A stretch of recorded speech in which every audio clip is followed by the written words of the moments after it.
Olá, amigos da Revolução Industrial Brasileira. É com muito prazer que eu recebo mais uma vez uma das melhores cabeças do Brasil atualmente. É a procuradora do Ministério Público de Contas do Estado de São Paulo, Hélida Graziani, que também é especialista em direito financeiro.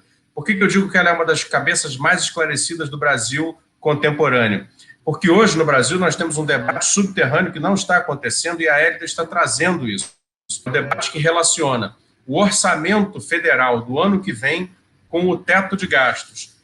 A evidência é brutal de que o teto de gastos, uma vez sendo mantido como ele é atualmente, provocará uma situação de subfinanciamento radical dos serviços essenciais já no próximo ano. E essa discussão não está sendo feita nem pelos parlamentares que estão desenhando o orçamento do ano que vem, nem pela mídia econômica, que deveria, por dever ético, trazer esse debate, e nem por quase ninguém. Então, por isso, eu abro novamente aqui o espaço à Hélida Graziani, que é especialista no tema e está com coragem de levantar esse debate, para que ela possa esclarecer aqui ao nosso público qual é exatamente essa injunção. Muito bem, Hélida, obrigado mais uma vez pela entrevista. Estamos na fase em que os parlamentares começam a discutir, né, a proposta orçamentária para o ano que vem. Se eu não me engano, até o final de agosto ela tem que ser apresentada. O teto de gastos, como disse aí o secretário de Política Econômica, Mansueto Almeida, né, você mesma cita isso na sua entrevista com a Mônica De Bolle, será a âncora fiscal do ano que vem, já que devido ao grande déficit primário que foi acumulado com as medidas do Covid esse ano, né, déficit primário, a meta, né, de déficit primário não pode sequer ser colocada. Eu queria que você esclarecesse, então, por que é que o teto de gastos vai provocar uma situação de asfixia econômica para serviços de saúde, educação, para estados, municípios, se não for flexibilizado, agora, em função da lei orçamentária para o ano que vem. Obrigado, a palavra é sua. Para mim é uma honra, é um prazer voltar a esse debate. É interessante lembrar que a gente está agora em pleno momento de reflexão da Lei de Diretrizes Orçamentárias, do projeto de Lei de Diretrizes Orçamentárias. E o PLDO, ele não só orienta o modo de elaboração da lei orçamentária para 2021, como também ele será executado. E lembro, a quem nos vê, a quem nos assiste, que quando foi enviado o projeto de lei de diretrizes orçamentárias no dia 15 de abril, pelo Ministério da Economia, houve uma apresentação de forma muito controvertida da ideia de que não era possível falar em meta de resultado primário porque a receita tributária era muito instável. Uma vez que a receita tributária ela não está sendo factível, não tem como mensurar o horizonte da arrecadação da União para 2021, não fazia sentido apresentar a meta de resultado primário, dada a insegurança que o próprio governo federal admitia desde 15 de abril em relação à sua capacidade de conceber o ciclo orçamentário a partir de agora, já para 2021. Bom, sem receita tributária, obviamente a única perspectiva que o governo teria era tentar, de mais uma vez, pensar as despesas. Só que a premissa que o Mansueto Almeida, que o Ministério da Economia fez naquela ocasião, era de que a calamidade pública só duraria até 31 de dezembro. Então, assim, você tinha já uma constatação muito forte de fragilidade da arrecadação tributária para o próximo ano, porque já está literalmente numa derrocada de arrecadação tributária em 2020 e que vai persistir em 2021. E uma premissa também igualmente frágil, igualmente inepta para lidar com a realidade brasileira, de que a crise ela é estrita, curta, que finda em 31 de dezembro de 2020. Ora, quando a gente soma ambas as dimensões, a dimensão de que a receita ela é incalculável, tamanha derrocada em que se encontra, que não é possível estimar a arrecadação tributária para 2021, tamanha fragilidade da economia brasileira. E a dimensão de que a crise é só e tão somente só até 31 de dezembro deste ano, quando a gente soma as duas dimensões, a gente vai, então, pensar no quanto que na verdade, uma análise reducionista, limitada e temerária, perigosa para a população, esse projeto de lei de diretrizes orçamentárias para 2021. porque pressupõe que basta usar o teto fiscal, basta usar como âncora das expectativas, na realidade, da nossa sociedade, a gente vai corrigir pela inflação o valor gasto este ano, mas gasto não de créditos extraordinários, o valor gasto apenas no que era o orçamento regular deste ano, que em 2021 a gente vai bem, obrigado. Não vai, Fausto. Você me permita fazer, inclusive, agora, a dimensão da expectativa para 2021 do ponto de vista das despesas. Quem disse que a calamidade só durará até 31 de dezembro desconhece, na verdade, a perspectiva de que essa é uma crise mais longa. No mínimo, a gente tem que projetar 2 anos, no mínimo, tem que projetar uma crise, um enfrentamento da pandemia por 2 anos. E digo mais, as projeções de que a calamidade durarão apenas até 31 de dezembro, e, portanto, respostas insuficientes, respostas orçamentárias lentas, a conta-gotas, fazem com que haja, na verdade, uma solução fiscal ainda mais cara. Se a União tivesse, de fato, enfrentando a crise na velocidade e na quantidade, desde fevereiro, quando a gente aprovou a Lei 13.979, de modo adequado, provavelmente a gente estaria agora como a Nova Zelândia, caminhando aí sim para uma solução adequada. Mas, na verdade, não. O Ministério da Economia foi liberando a conta-gotas, o dinheiro não está chegando nos estados e municípios, não está chegando nas micro e pequenas empresas, a sustentação da renda das pessoas, seja no benefício da renda básica emergencial, seja em relação a esses empreendedores, não tem chegado. Então, vai ficar mais caro e vai se estender ao longo do tempo. É onde eu chego com a minha constatação de que a emenda 95, a emenda do teto, ela certamente vai ter que ser debatida e revista já agora no PLDO e também no PELOA. Vão me dizer, mas a emenda constitucional só se altera com a emenda. A primeira medida, eu concordo, para alterar o teto precisa de uma emenda à Constituição, mas a primeira medida que já podemos adotar é não usá-la como referência para o projeto de lei de diretrizes orçamentais. Não pode ser âncora fiscal, porque não se sustenta. Eu tenho dito, e falei no debate com a Mônica sobre isso, que o risco é de insegurança fiscal. Mais do que responsabilidade fiscal, neste momento de pandemia, se nós não resguardarmos, por exemplo, transferências da União, via endividamento da União, endividamento federal, para que os estados e os municípios mantenham os serviços públicos essenciais, e serviço essencial não é só saúde e educação, eu tenho pensado, por exemplo, coleta de lixo, administração do sistema prisional, segurança pública, né?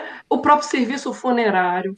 As receitas dos estados e municípios estão caindo, e a mesma insegurança tributária que a União não conseguiu estimar no seu PLDO para 2021, porque não tem arrecadação tributária, a economia está literalmente numa situação calamitosa, a economia está em calamidade, a mesma insegurança da União também se aplica aos PLDOs dos estados e dos municípios. Nenhum estado, nenhum município vai conseguir estimar sua receita tributária para 2021. E sem a União sustentar a arrecadação dos entes subnacionais, como é que a gente vai manter coleta de lixo? Como é que vai pagar a folha para manter a administração prisional? Você me entende? Nos Estados Unidos, o próprio Banco Central norte-americano tem falado em financiar os entes municipais, em absorver a dívida dos entes municipais. Aqui no Brasil fica essa guerra fiscal, esse federalismo de ódio, e aí eu estou usando uma expressão do professor Fernando Facuri Scaff, esse federalismo de ódio, em que o governo federal literalmente quer, e a palavra vai ser forte, mas é isso.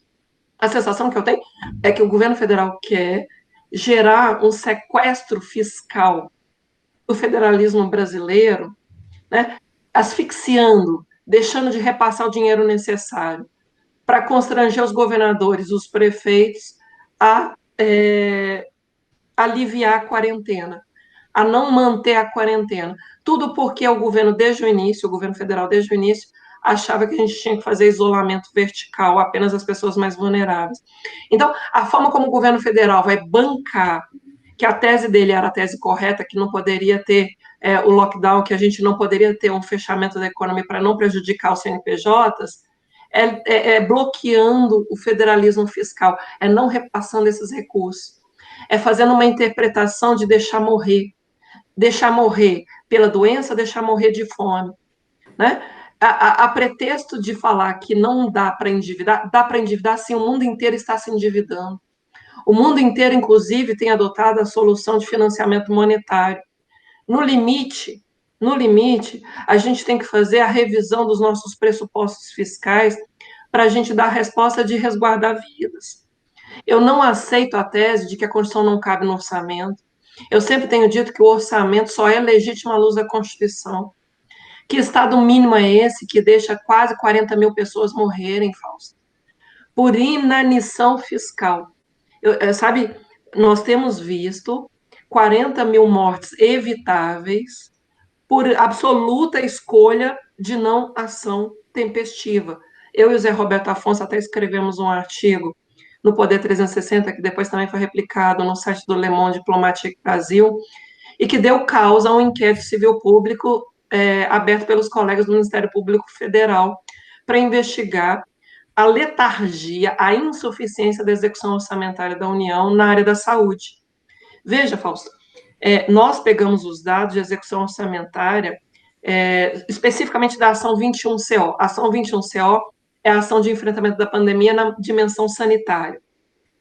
O Ministério da Saúde, até meados de maio, não tinha executado nenhum quarto da dotação orçamentária e tinha ficado literalmente um mês, que é do período da troca do Mandetta, lá no dia 13 de abril, salvo engano, até o dia 12 de maio, ou seja, na transição do Mandetta para o Taixe, ou seja, de 13 de abril a 12 de maio, salvo engano, sem passar quase nada para os estados e municípios. A gente estava tendo uma aceleração de mortes. Assim, a gente tinha que ter feito, inclusive, aquele acompanhamento de testes, distribuído equipamentos de proteção individual, a União concentrado as compras de respiradores, até pelo ganho de escala que isso traria, uma capacidade gerencial maior do que deixar os Estados Unidos brigando por respiradores. Pergunta se fez. Não fez. Trocar ministro da Saúde no meio da pandemia, literalmente trocar o piloto do avião em pleno voo. A irresponsabilidade fiscal, a irresponsabilidade sanitária tem que ser tratada, inclusive, da responsabilidade pelas mortes evitáveis. Eu e Zé Roberto, junto com Leonardo Ribeiro, nós tínhamos também escrito um outro artigo em que a gente falava da necessidade de responsabilização na esfera civil, na esfera da improbidade, eventualmente, né? Porque a lei da improbidade vai falar de deixar de agir quando você tinha o dever de ofício. Eu penso na responsabilidade de todas as autoridades da economia, do Ministério da Saúde, do próprio presidente. Assim, quem tendo o dever de agir não faz, tem que ser punido. A gente acumula 40 mil mortes, a expectativa é de que cheguemos... Eu li hoje uma entrevista do Mandetta, ele dizia que a expectativa é chegar em agosto com mais de 100 mil mortes. Nas projeções, inclusive, de alguns institutos de pesquisa norte-americanos, a gente vai chegar em agosto com 5 mil mortes diárias. Porque a gente está negando as evidências científicas, tentando esconder os números, falsear a transparência dos dados, e simplesmente adotando uma perspectiva fiscal de Estado mínimo no momento em que a gente precisa explicar para que o Estado existe. Sabe, de verdade, eu escrevi até esse artigo que deu origem ao debate com a Mônica, e mesmo no Valor Econômico saiu hoje essa publicação. Assim, eu fico me perguntando se no meio de uma crise como essa, o Estado se ausentar e der causa à anomia, ou seja, a ausência das regras, a ausência do Estado, sem coleta de lixo, sem serviço funerário, com risco para o sistema prisional, sem segurança pública, os pisos de saúde e educação dos estados e municípios simplesmente erodindo. Eu fico me perguntando se eles querem pagar para ver o risco de a sociedade duvidar de por que o Estado existe. Eles estão querendo apostar nisso. Na verdade, me parece que eles querem exatamente o caos para fomentar depois a justificativa para um estado de sítio. Essa solução do artigo 142, que, na verdade, é francamente inconstitucional.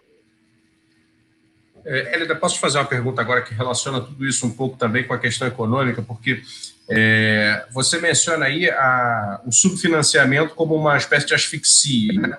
E, de fato, né, verifica-se. Aqui em São Paulo, por exemplo, você também vive aqui como eu, sabe que o governador João Dória começou a adotar uma política contrária a tudo aquilo que ele vinha preconizando no sentido de flexibilização das quarentenas, ainda que nós estejamos no ponto ainda ascendente, né, do contágio da pandemia entre aqui os paulistas, né, e aqui na capital principalmente, e rumando para o interior, que é ainda mais dramático também, porque tem menos estrutura de saúde, mas ele, né, toma esse tipo de atitude já como um reflexo da asfixia tributária, porque a economia paulista, tendo parado, né, e, portanto, dando a ele menor arrecadação, e não recebendo da União a solidariedade federativa, que constitucionalmente seria obrigatória que ele recebesse, no sentido de, então, tá bom, a União garante a todos os entes federativos, né, a necessária aportação de recursos para que eles possam prover os serviços que lhes são designados constitucionalmente, notadamente aí os de saúde básica, os de educação básica e todos esses outros que você menciona, como a coleta de lixo, a administração prisional. Aí a gente poderia colocar também a assistência social aos mais pobres, né? A gente poderia colocar também a questão da merenda escolar, né? Que tem como ser provida ainda que em regime de distanciamento.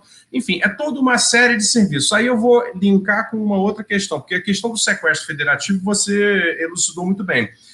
Será que, e eu queria, essa é a pergunta, eu queria sua visão a respeito, será que essa asfixia não vai criar um consenso social no sentido de que o Estado é, de fato, incapaz de prover os serviços essenciais, como, então, uma justificativa para uma onda avassaladora de privatizações? Não será este o plano?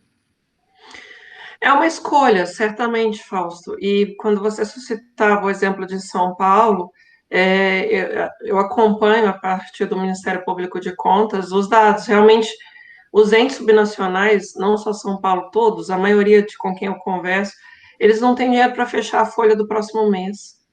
A previsão de repasse agora da Lei Complementar 173 de 2020, essa lei recente do Programa Federativo, que era até lastrada no debate do projeto de lei complementar 39, que era o chamado Plano Mansueto, né, é francamente insuficiente. Então, você tem toda a razão quando questiona se não é uma estratégia, inclusive para atravessar privatizações como se fosse fim de feira. Quem tem capacidade para comprar grandes empresas estatais no momento de crise econômica tão grande? Vão vender a preço de banana, prejudicando o erário. Não vão fazer nenhuma avaliação adequada. A sociedade vai perder não só na má qualidade dos serviços públicos, na precarização da sua qualidade de vida, porque, veja, a própria resposta, você falava da assistência social, a assistência social está sendo mantida mal pela União, por isso que eu nem suscitava em relação aos entes subnacionais. Mas essa má vontade, essa precariedade na condução do próprio Bolsa Família, que tinha uma fila de espera tremenda, né? Antes mesmo da pandemia, já estava uma fila de espera no INSS, uma fila de espera no Bolsa Família, é deliberado. E veja, nem no INSS, no Regime Geral de Previdência, nem no Bolsa Família caberia se falar em fila de espera. Nós, no direito financeiro, temos muita clareza que, havendo uma lei que prevê um benefício, seja previdenciário ou assistencial, em que o cidadão cumpra os requisitos de elegibilidade, ele passa a ter direito adquirido, ele passa a ter direito subjetivo público. E o Estado que se recusa a prestar o financiamento adequado disso, na verdade, ele fere a dimensão de despesa obrigatória. Eu cheguei a debater isso com alguns amigos do TCU, mesmo com alguns colegas que são consultores no Senado, consultores legislativos nessa área de orçamento, que a gente precisava reinterpretar o próprio artigo 9º, parágrafo 2º da Lei de Responsabilidade Fiscal, que vai falar do que é despesa não suscetível de contingenciamento. Para mim, o Bolsa Família é um caso clássico que deveria ser interpretado da mesma forma que o BPC, o Benefício de Prestação Continuada. Ele é uma despesa obrigatória, ele não pode ter fila de espera. Você é obrigado a suplementar a dotação referente ao Bolsa Família. Não cabe contingenciar o Bolsa Família e negar a suplementação necessária para cobrir toda a população que faça jus. Ele é direito, ele não é migalha, ele não é uma escolha voluntariosa, ele não é uma opção política do governante de ocasião, ele tem que ser pago como direito de cidadania. A gente precisa, inclusive, disputar as regras orçamentárias, Fausto. Eu peço a todos que nos assistem que tenham clareza, né? Até nessas manifestações antirracismo nos Estados Unidos, uma das frases mais fortes trazidas no Twitter mesmo pelo Alexandre Schneider, que foi secretário municipal de educação aqui de São Paulo, da capital de São Paulo, a frase que ele trouxe, né, foi: mostre-me seu orçamento que eu te direi as suas prioridades. Mostre-me seu orçamento que eu te direi as suas prioridades. Eu vou trazer isso para o debate jurídico. Há uns 10 anos atrás, salvo engano, ou um pouco mais, o Supremo Tribunal Federal julgou pela primeira vez a constitucionalidade de matéria orçamentária, porque até então sequer também se apreciava se a lei orçamentária podia ou não ser debatida direto pelo Supremo. Mas nessa vez o Supremo aceitou e disse: lei orçamentária, sim, é lei material, lei substantiva e tem que ser controlada. E o ministro Carlos Aires Brito adotou uma frase forte que aqui cabe bem. Ele disse: abaixo da Constituição, a lei mais importante da República é a lei de orçamento. E eu acrescento: porque é por onde passa o dinheiro. Sem dinheiro não se realizam direitos. O teto não se sustenta já agora, né? Ele precisa ser debatido no PLDO, porque não dá para ser uma âncora fiscal, não temos que ter essa âncora agora. Ele não pode ser mantido no projeto de orçamento que vai ser enviado em agosto, sobretudo porque não dá para manter a ideia de crédito extraordinário. Em 2020, tudo que a gente está fazendo na pandemia, Fausto, é por meio de medida provisória, abrindo crédito extraordinário.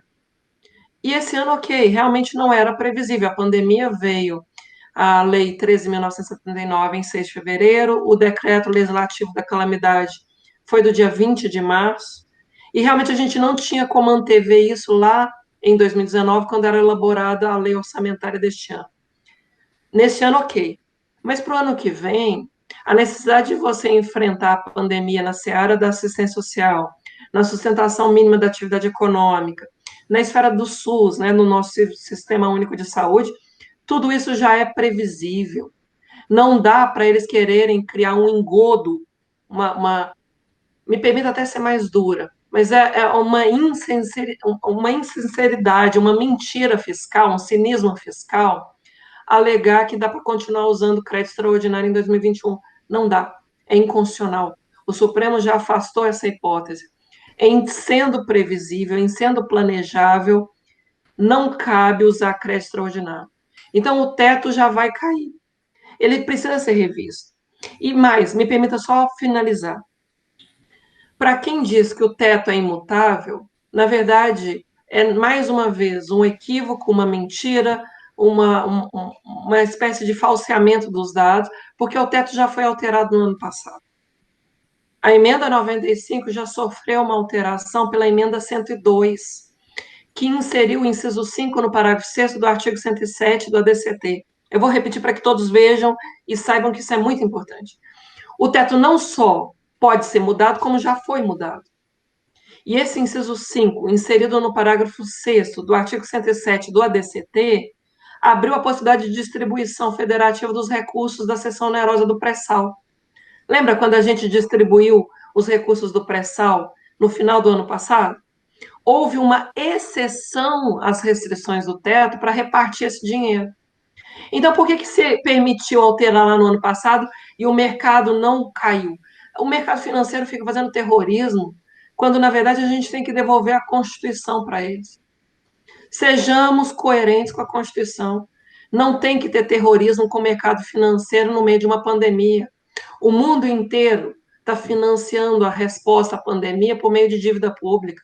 Por que no Brasil fica fazendo esse discurso dogmático, de tabu religioso quase, em defesa de um teto que já está erodindo, que é francamente inepto em relação, por exemplo, ao próprio financiamento da saúde e da educação?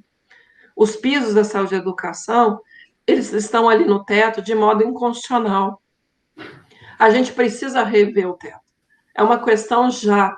Não dá para adiar e não dá para simplesmente ter esse engodo de que continua cabível em 2021 o crédito extraordinário. Não é cabível. Hélida, só para esclarecer aqui, porque o pessoal liga a televisão e escuta tanto crédito extraordinário como crédito suplementar. A lei do teto, a emenda constitucional 95, que criou o teto de gastos no Brasil, essa infelicidade, ela estabelece que é possível tirar créditos extraordinários, então, segundo você diz, quando há situações imprevisíveis, né? Porém, a pandemia em 2021 já não será mais imprevisível, será previsível. O que nos leva à consequência necessária de que, então, não será possível editar créditos extraordinários em função dela, da pandemia, no ano que vem, o que levará a uma seca total, né, de gastos públicos em função de qualquer coisa, dado que o teto continuará vigente, se ele não for flexibilizado. Então, é isso que você está defendendo. Porém, existe a noção de crédito suplementar. Ela não é funcional, ela não pode ser aplicada em relação ao ano que vem, quando acontecer a nova necessidade de gastos? É uma boa pergunta e me permite até esclarecer ainda a questão do crédito extraordinário. O crédito extraordinário, no artigo 67, parágrafo 3º da Constituição, ele tem basicamente dois grandes requisitos. A urgência, eu não posso esperar, porque senão de outra forma eu usaria uma outra figura chamada crédito especial. Então é urgente e imprevisível a situação de calamidade, comoção intestina, guerra que justifica o crédito extraordinário, né? Eu tenho uma realidade que ela não pode esperar. Eu tenho uma realidade que ela é imprevisível. Ela não foi antevista já no orçamento. Então, isso para o crédito extraordinário, como o próprio nome indica. Se durante a execução do orçamento surgirem demandas, necessidades, que eu preciso alterar o orçamento, eu tenho essa figura do crédito adicional, tanto o suplementar quanto o especial, para remanejar, para alterar o orçamento e permitir a acomodação disso. Vamos lá, é um gênero. Crédito adicional é gênero, do qual são espécies. O crédito extraordinário, o especial e o crédito suplementar. O extraordinário é esse que eu posso usar medida provisória, é esse que eu posso, inclusive, romper o teto. Tamanha a sua relevância, a sua urgência, a sua imprevisibilidade. O extraordinário não precisa de lei, ele vai por medida provisória mais rápido, no nível dos estados, até por decreto, dependendo da situação, porque eu não tenho como conter aquela calamidade, aquela realidade, senão também adotando uma solução realmente mais expedita, mais célere, mais pronta. As duas outras hipóteses de crédito adicional, portanto, crédito adicional é o gênero que cobre as três hipóteses. As duas hipóteses, as outras duas hipóteses, são o suplementar, que você se referia, e o especial. Como o próprio nome indica, o crédito suplementar, ele acrescenta o que já existe.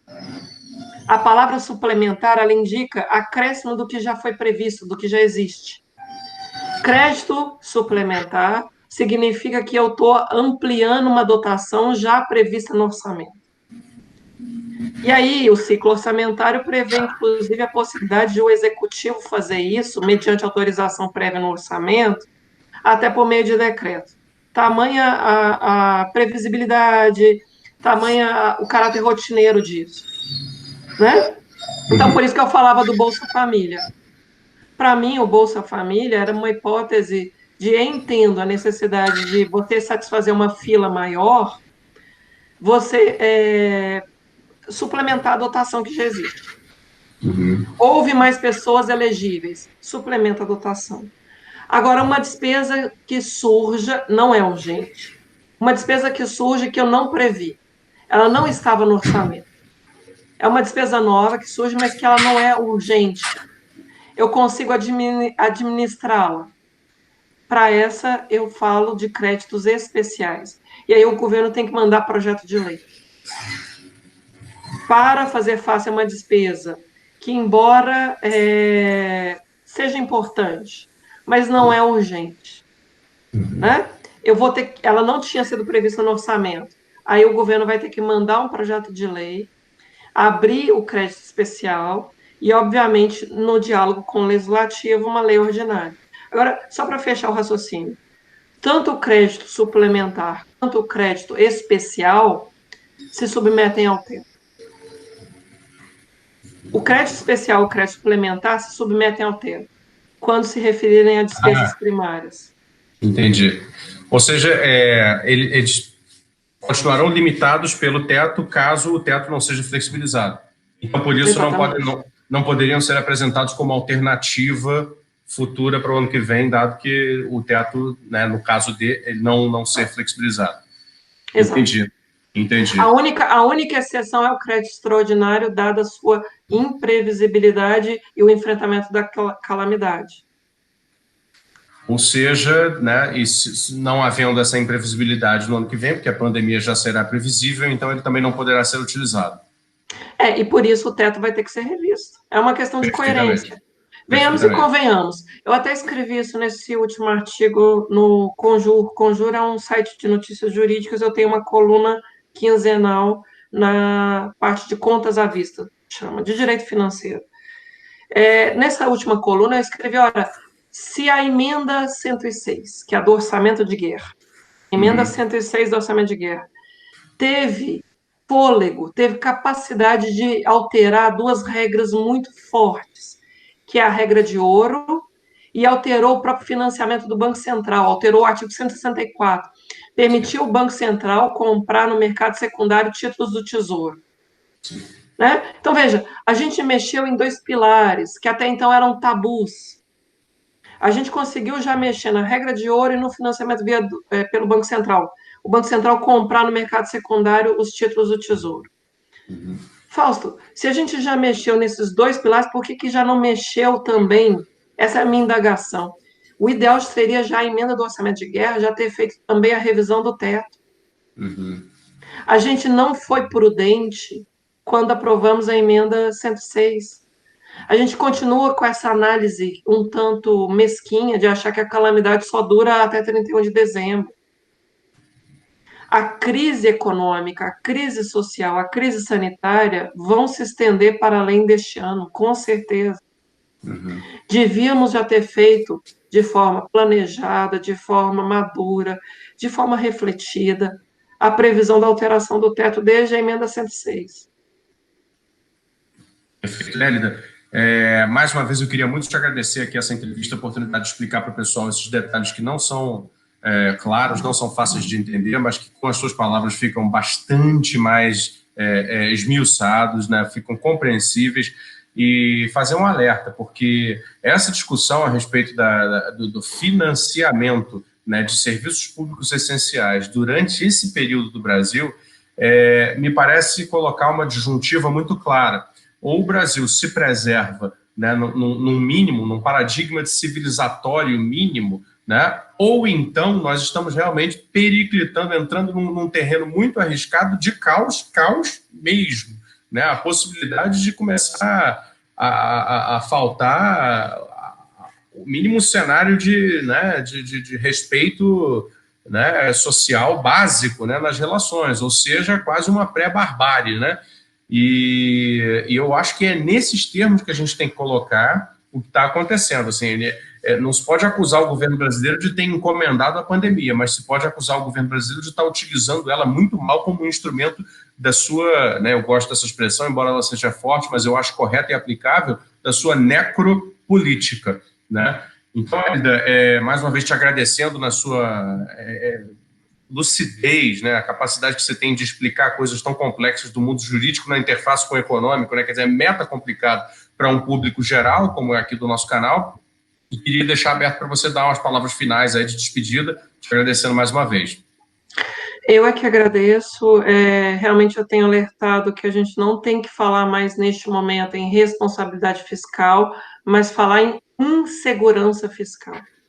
O Estado se ausentar de garantir serviços públicos essenciais nesse momento é empurrar a população brasileira para a anomia, para um perigo profundo de todos contra todos, que talvez é o que talvez, por hipótese, seja o que o governo quer para fomentar uma hipótese de estado de sítio, constrangendo as instituições a acatarem o uso de uma força que não é legítima à luz da nossa Constituição. Então, assim, a ausência do financiamento via dívida pública federal dos serviços públicos essenciais no nível estadual, no nível municipal, é sim um sequestro fiscal da Federação Brasileira e precisa ser controlado. A gente não pode aceitar mortes pela doença, pela Covid, nem mortes de fome. O país tem uma Constituição e ela nos guia. A solução, eu sempre tenho mostrado, faço questão, a solução está aqui. Não dá para o Estado se ausentar do custeio, não dá para o Estado se ausentar do custeio dos direitos fundamentais. Eu peço a todos que nos acompanham, a todos que nos assistem, tenhamos aqui um farol irradiante. Não dá para o Estado se ausentar do financiamento dos direitos fundamentais, e o teto, nesse momento, é um problema que precisa ser debatido e revisto. Já era desde 2016, mas nesse momento se tornou insustentável. A asfixia fiscal imposta pela União aos estados e aos municípios, a asfixia fiscal imposta aos direitos fundamentais, imposta aos serviços públicos essenciais, está nos empurrando a um colapso constitucional que é muito, muito temerário.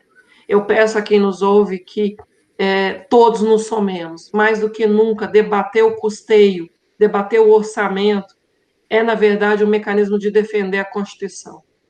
Nós precisamos defender a Constituição por meio do orçamento público, fazendo com que ele seja, de fato, um instrumento de efetividade da nossa Constituição.